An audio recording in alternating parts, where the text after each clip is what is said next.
guys, this is Tennis. I got this awesome temporary whiteboard, so we're going to try this out and see if you guys can see it.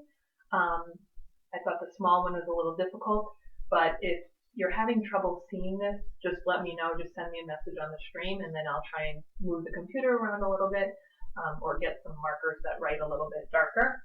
The lesson on page 539, that starts on page 539, is where we're going to begin dividing decimals. But the first lesson that we're going to be doing today and tomorrow is really just estimating quotients of decimals. So it's pretty easy because we're just rounding numbers and then dividing numbers that are easy to do to compute mentally, or use compatible numbers that they're easy to do in your head. So the first lesson should not confuse you because we're actually not using decimals. We're rounding numbers, getting rid of the decimals, and then dividing. So the first example on page 539 says 15.18 divided by 2, or 15 and 1800ths divided by 2.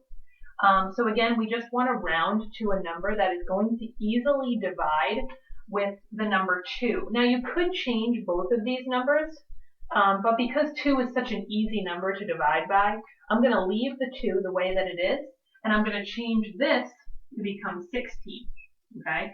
Even though if you were rounding to the ones place, 15.18 would round to 15, but again, we're just trying to do the easy way to do it in our head. So we're going to do 16, and then again, we're just going to keep the 2 the same. 16 divided by 2 is equal to 8, okay? And then that's your answer for that one.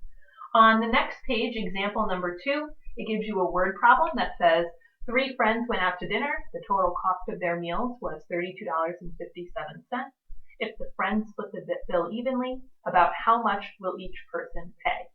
And it says explain why your answer is reasonable. So again, we're estimating. We just want to see about how much each person would pay. So we have $32.50 divided by 3. Again, that is not something that you would want to try and do in your head. So again, we're rounding this lesson. I'm going to round this to 33 because 33 is compatible with the number 3. 33 divided by 3 is going to equal 11, so your answer would be $11. Each friend would pay about $11. And again, you could always check your answer, right? 11 times 3 is 33, which is very close to the exact number, which was $32.57. So go ahead and try the guided practice questions, independent practice, problem solving. Get those done today. Tomorrow, you're just going to be working on my homework pages. And then after you do these 2 days, I'll probably give you a little break from math, and then we'll actually learn how to divide with decimals, which is not as hard as you think it is. All right, so good luck. Let me know if you have any questions. Ask on the stream.